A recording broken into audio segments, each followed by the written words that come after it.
नमस्कार दोस्तों। सावन माह के कृष्ण पक्ष की एकादशी को कामिका एकादशी का व्रत रखा जाता है। इस साल कामिका एकादशी का व्रत 13 जुलाई दिन गुरुवार को है। इस दिन भगवान विष्णु की पूजा करने और कामिका एकादशी व्रत की कथा को सुनने से वाजपेय यज्ञ के समान फल की प्राप्ति होती है। इतना ही नहीं, इस व्रत के दिन विष्णु पूजा से तीर्थों में स्नान करने के समान ही पुण्य की प्राप्ति होती है। एक बार युधिष्ठिर ने भगवान श्री कृष्ण से कामिका एकादशी व्रत और उसके महत्व के बारे में पूछा। तब श्री कृष्ण ने उनको कामिका एकादशी व्रत और उसकी कथा सुनाई थी। कामिका एकादशी व्रत की कथा इस प्रकार है। एक बार युधिष्ठिर ने भगवान श्री कृष्ण से कामिका एकादशी व्रत और उसके महत्व के बारे में पूछा। धर्मराज युधिष्ठिर ने कहा कि हे भगवान, आषाढ़ शुक्ल देवशयनी एकादशी तथा चातुर्मास्य महात्म्य मैंने भली प्रकार से सुन लिया। अब कृपा करके श्रावण कृष्ण एकादशी का क्या नाम है सो बताइए। श्री कृष्ण भगवान कहने लगे कि हे युधिष्ठिर, इस एकादशी की कथा एक समय स्वयं ब्रह्मा जी ने देवर्षि नारद से कही थी, वही मैं तुमसे कहता हूँ।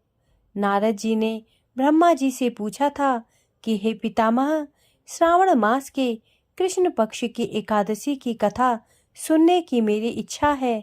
इसका क्या नाम है, क्या विधि है और उसका महात्म्य क्या है, सो कृपा करके कहिए।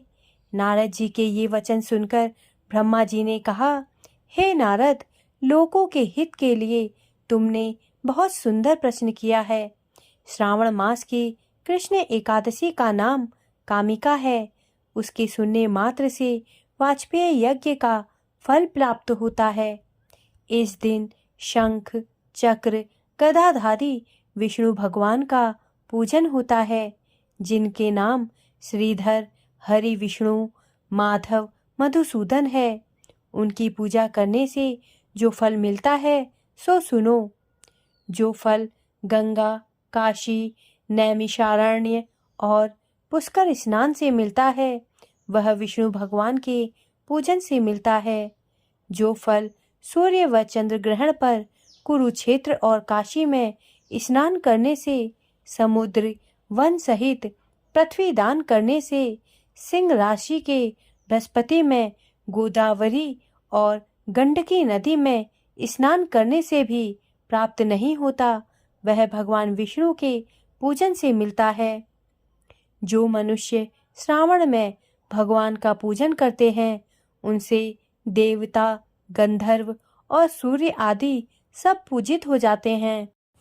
अतः पापों से डरने वाले मनुष्यों को कामिका एकादशी का व्रत और विष्णु भगवान का पूजन अवश्य करना चाहिए। पाप रूपी कीचड़ में फंसे हुए और संसार रूपी समुद्र में डूबे मनुष्यों के लिए इस एकादशी का व्रत और भगवान विष्णु का पूजन अत्यंत आवश्यक है।